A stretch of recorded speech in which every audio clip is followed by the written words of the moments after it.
Hey Siri, how many days until November 15th? It's 53 days until then.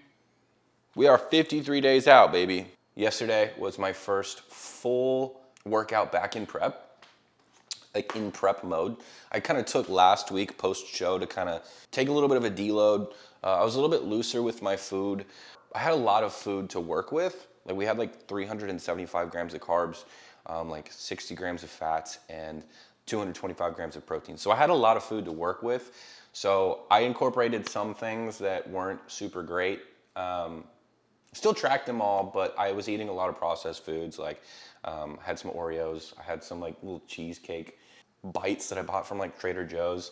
I think I needed that because it made me realize like how much I really do appreciate eating clean foods and how dog shit my body really feels when I put dog shit in it. And I feel good. We've got a lot of energy. We've got a lot of clean energy. I don't feel inflamed at all anymore. Digestion is solid. We're in a good spot launching into this prep, and I'm excited. I really, really, really am. I'm gonna go ahead and smash meal one right now. I need to knock some client check-ins out, and then I am going to do my pre-workout meal and go train. So I'll take you guys along for the ride, and yeah, let's cook meal one.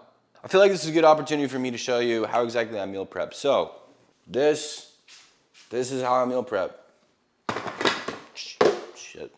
Don't overcomplicate it.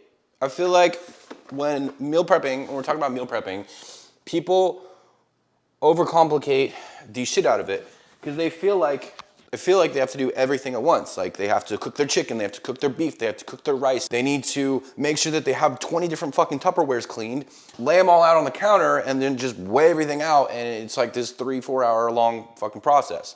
That's overwhelming as shit to me. And I tried that for a little bit, I couldn't do it. So this is what I came up with. This is all my beef. This is all my chicken. It's shredded, it's running low. I gotta cook more in a second. This is all my rice. I just keep this whole thing in the fridge.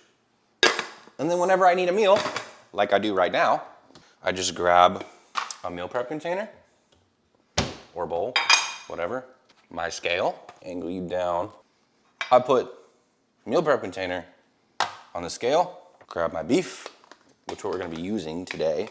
We're gonna be making beef and banana. I love beef and banana so much. I feel like half the people watching this are probably like, beef and banana? What's wrong with you? Are you a psychopath? Maybe, but it's the best thing since sliced bread. Give it a go. I'll show you how to make it good. I need a spoon.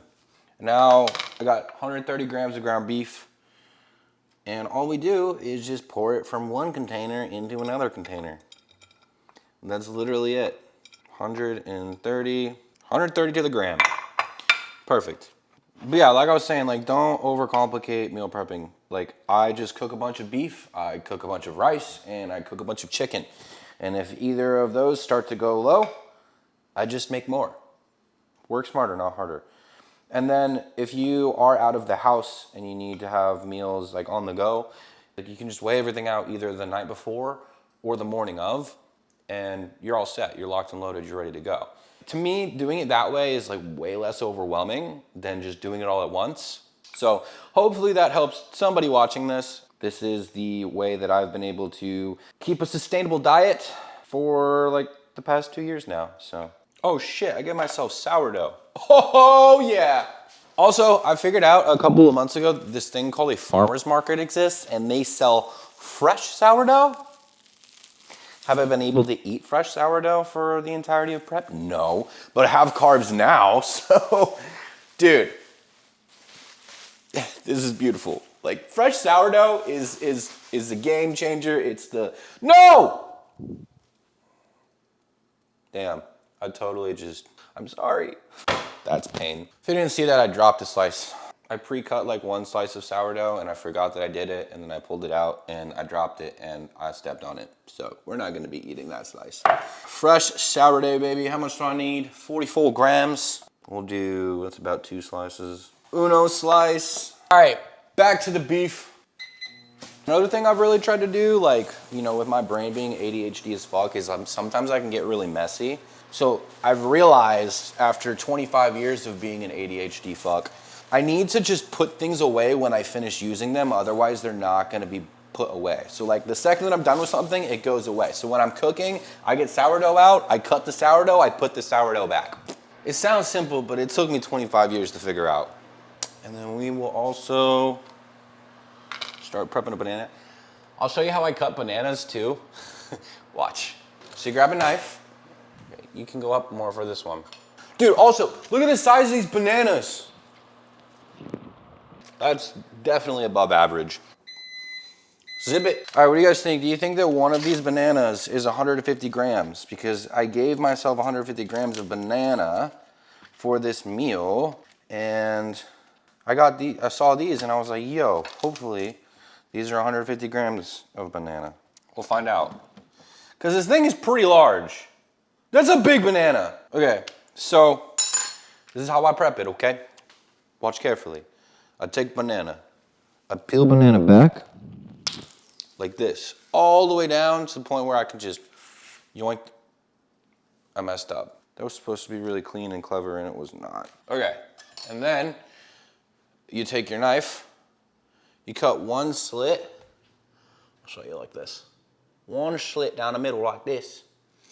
And then you go all the way down, like so. And then I can fix the part that I messed up. Perfect. Perfect. Ew, that looks yucky. And then what you do here, once your beef is cooked, put this on a scale. So now I got this giant little shredded banana, and I just go plop, boom. So we got the slit and we just cut like this. That way you're cutting essentially the banana in half. For me, it really helps because it makes it more voluminous in prep. Voluminous foods are what save your life. This is how I prep all of my bananas. I cut them like this, and that is the way that I do things. We're gonna see if this is 150 grams. No way. Damn, that big ass banana was only 140 grams and I gave myself 150 grams of banana. Whatever, I'll just give myself an extra 10 grams of banana in my pre-workout meal. Oh, I gave myself a lot of banana in that pre-workout meal. This is gonna be good. All right, word, cool. All right, beef and banana. And then basically what you wanna put on this, cinnamon, salt, and honey. If you wanna get really crazy, what I've been doing lately is red pepper. So I'll just put red pepper on the banana. I'll pink salt it.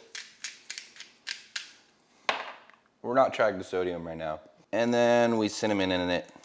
And then I just get my lid and I give her a little shaky shake. Cool. Awesome. Beef and banana. This is what it looks like in case you wanted an update. And then all I gotta do is add 30 grams of oats and honey to that. But right now what I want is my bread. Look at this, beautiful, beautiful. Now, one thing about me, my people, my friends, one thing you need to know about me is my mother is from Australia. So I am half Aussie land. And one thing that I grew up on, Vegemite, dude. It's like crack to me, but if you tried it, you'd probably yak. But to me, this is the best thing. And the best thing about Vegemite too is there's 0 carbs. It's literally just sodium. So I can lather this up on my bread like so. Oh yeah, baby, oh yeah. Especially with like the fresh sourdough. Like in Australia, they always have like really fresh bread and I always put Vegemite on it. And so just being able to have like this fresh slice of sourdough with some Vegemite is like just, it's nostalgic. It reminds me of the other side of the world that my family is on. This is gonna be my little appetizer. Hits. These, so good. And they're organic, they're good for you. Literally, another psychopath trait, but I just pour them on there dry. I don't cook them. And like, these oats in particular, I don't know why, they just taste good and they taste good dry. I got 20 grams of honey to just drizzle on top. And there we go, to the gram. This is what the end result looks like. It's beautiful. Beef and banana with oats and honey. Honestly, one of my favorite meals. And I got Vegemite sourdough as an appetizer. Life is good. I had to have you join me for the first bite. Look at that. Beautiful, gorgeous piece of artwork. Okay, real quick, I'm in the middle of check-ins right now, and I gotta show you guys this. So, this is one of my clients, Luis. If we just look at his check-in pictures, he's absolutely crushing it. Looks like a completely different dude from when we first started. It's so rewarding to just be able to do what I do and just be able to impact people's lives in the way that I can. I'm just blessed that I've been given this opportunity. And I've also got another client that I just sent his whole like prep outline, prep structure, going into like his 2026 year. It's gonna be his first time stepping on stage. He's working with me for a growth season. And so I just completely mapped out what the next like 8 months look like for him, all the way through his growth phase to his peak week, and just laid that all out for him to see and was like, bro, this is when we're gonna be stepping on stage. And it may be almost a year from now, but just to be able to see that and just be able to like, it's so cool. I love what I do. Okay, gang, we are in the car now. We got our pre-workout meal here. Boom. I'm actually still in my apartment complex parking lot. I don't like to eat my pre-workout meal inside because I am a heavy dilly-dallyer. And the next thing I know, it'll be an hour before I actually leave. I always just put my pre-workout meal together, eat it in my car, and then that way I can just dip right after I finish munching. And then it's like a 30-minute drive to the gym, so it's like perfect time for the food to digest. Just sets me up really well. We have got this beautiful concoction. It's chicken and rice with banana on top, chopped up in the same way that we did with the beef and banana. Same method, okay? And then on top of that, we drizzle almond butter and honey. And then I top it with cinnamon, red pepper for a little bit of spice, and then of course, pink salt. Pink salt is the goat. Yeah, we're about to head to the gym now. I'm about to smash this, and I'm hungry, so sorry. I'm not gonna wait. Also, my hand is getting tired from holding this camera. This thing's heavy. Okay, are you zoomed in a little bit? Yep, you are. Ugh. Here we go. I'm sitting in my car, downing the last of my pre-workout, and I'm writing in my logbook. So right when I get to the gym, I go ahead and I like fill it out. Like if you can see it, this is what she looks like. So overall, the premise is like just write down all of my sets and my reps. Being able to like write it down, pen and paper, really helps because I can write little notes like, okay, if I was doing pec deck, for example, if I need to sub the pec deck machine for like cable flies or something, then I can make note of that, and then each week I can come back and see what the top sets are, like what I'm hitting, like just little notes like that. And also just being able to know exactly where my top sets are so that I can get in the gym, get a quick warm-up in, and just jump straight to my weight rather than spending a bunch of time dilly-dallying trying to figure out exactly where my weight is. That helps me a ton. And also, like I said earlier, this kind of helps me gamify prep, gamify bodybuilding, because I know, okay, well, I hit this weight last year, I hit this weight last week, this week we're getting more food in, strength should be going up, so the weight should be going up. We got back and tries on the menu today, about to run in there. I don't think I'm going to talk in there. I am just a dude, and talking to a camera in the middle of a gym, especially Destination Dallas, we ain't there yet. I don't know if we'll ever be there. We'll see. But I'll film a couple top sets, throw some dope music over the top, and we'll see what happens. But I'll see you guys on the other side. Peace.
That is a wrap. I'm fried. I've been here for too long. That workout took me 2 hours to do, and probably 25 minutes of it I spent yapping. It is what it is. I'm a yapper at heart, so it comes with the territory, I guess. But yeah, overall, I would rate that workout probably like a 7 out of 10. Yesterday was a solid 9 out of 10, but it just felt like I was here for forever. And, the second that I kind of hit a wall, started talking to people, my energy started lagging. I started dragging a little bit. I lost kind of my flow, lost a little bit of my pump, and it was a little bit harder to kind of get back into the swing of things. And the rest of the workout just kind of felt like a drag. That's just part of it. That's part of prep is dealing with small little road bumps along the way and pushing through them. Yeah, I think that'll sort of wrap on this video. I'm sure it's probably like fucking 30 minutes long by now. It's probably gonna take me like 2 hours to edit. So we gotta get cooking on that. Because it's now Tuesday, I wanna get this up on Wednesday for you guys. But I need to go smash 25 minutes on the stairs. They're right behind me. Again, if you guys like this content, please, please, please show me some love. Like the video, comment down below, subscribe if you're not subscribed already. It just helps me keep going because YouTube is a lot of work. If you watch my last video, you will hear my yap about that. YouTube is a lot of work. It's a lot to keep up with, but it's also really rewarding at the same time, and I enjoy doing it. So, God, this camera's heavy. But yeah, without further ado, I'm gonna go do cardio now and die and drown in my own sweat for the next 25 minutes. I'll see you guys in the next one. Peace.